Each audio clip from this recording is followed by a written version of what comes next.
हमें घमंड किस बात का। एक राजा था और उसकी दो पत्नियां थीं। एक बहुत काली थी और एक बहुत गोरी थी।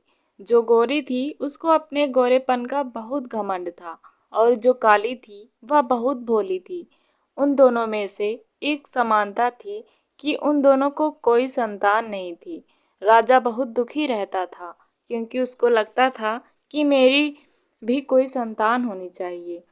राजा अपनी दोनों पत्नियों से बहुत प्यार करता था, पर राजा की फेवरेट पत्नी गोरी वाली थी, लेकिन उसने कभी भी दोनों पत्नियों में भेदभाव नहीं किया।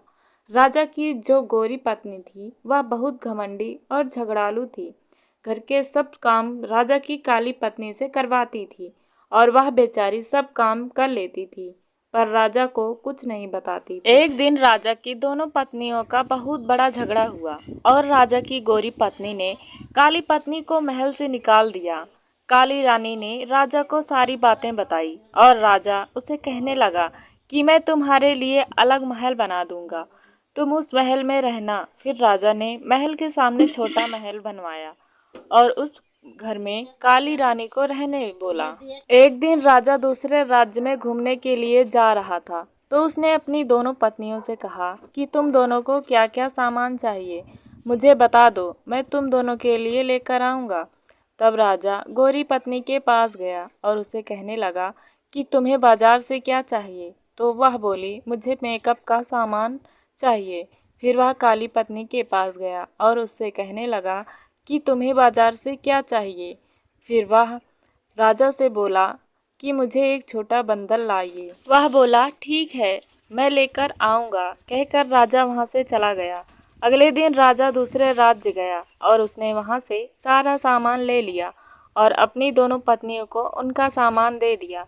राजा की काली पत्नी उस बंदर को देखकर बहुत खुश हुई। वह बंदर उस रानी का सारा काम करता था, उसके साथ खेलता भी था। वह काली रानी उस बंदर को अपने बच्चे जैसा प्यार करती थी। एक दिन अचानक काली रानी बहुत बीमार हुई, पर उसे देखने राजा नहीं आया। बंदर को बहुत गुस्सा आया और वह राजा के महल चला गया। राजा से कहने लगा कि मेरी माँ जैसी रानी को देखने आप क्यों नहीं आए। बंदर के डांटने के बाद अगले दिन राजा रानी को देखने के लिए घर आता है। दवाई और खाने पीने की चीज़ें देकर चला जाता है। वह रानी उस बंदर को बताती है कि उसे संतान होनी चाहिए थी। वह बंदर उस रानी को बोलता है कि आप टेंशन मत लो, आपको संतान जरूर होगी, मैं प्रार्थना करता हूँ भगवान से।